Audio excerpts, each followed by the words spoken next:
Bonjour à tous, bienvenue sur Prof Simone TV, en mode confinement. Aujourd'hui, l'identification des forces extérieures s'exerçant sur un système. On a déjà dit que le système d'étude, c'est l'objet ou l'ensemble des objets que l'on veut étudier. Très important, faire un schéma. Voilà. Ensuite, on va se poser la question une fois qu'on a identifié le système, on va se poser la question de savoir qui agit sur le système. Voilà.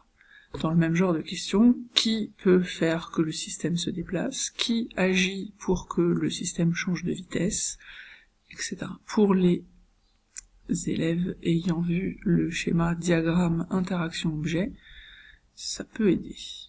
Le plus important étant bien sûr de faire un schéma. Voilà. Alors, une fois identifié le système, on va se poser plusieurs questions, notamment, est-ce que la Terre agit sur l'objet? La réponse est oui, à 95%. Les 5% restants sont les cas où l'objet étudié est une petite particule chargée électriquement. Dans ce cas, le poids est souvent négligé devant la force électrique. Posons-nous ensuite la question de savoir si l'objet est posé au sol ou sur un support. À ce moment-là, il y a une force de réaction et, très probablement, une force de frottement, sauf lorsqu'il est indiqué dans l'énoncé que les frottements sont négligeables.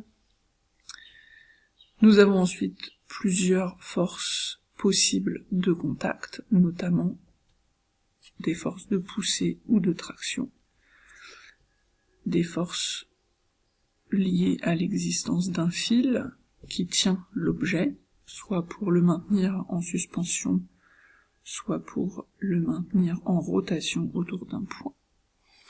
Les deux forces spécifiques restantes sont la force magnétique, s'il y a présence d'un aimant, et la force électrique, si le système est chargé et qu'il est situé à proximité d'une autre charge électrique.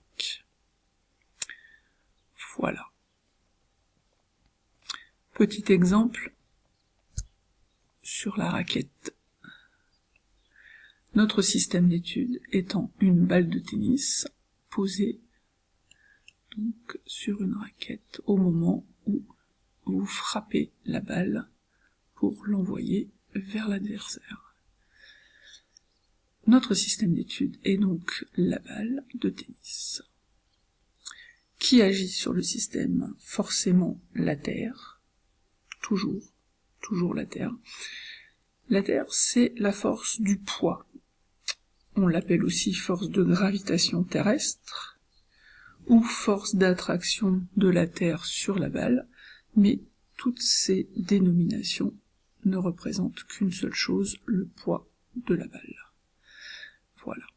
Et ensuite, bien évidemment, la raquette agit sur la balle, puisqu'elle touche la balle pour lui transmettre une énergie cinétique et permettre à la balle de s'envoler par-dessus le filet. Il y a donc deux forces qui agissent sur ce système, le poids, qu'on appelle P, et la force de poussée de la raquette, qu'on appellera F de façon générique. Voilà, merci de m'avoir suivi, et bonne journée.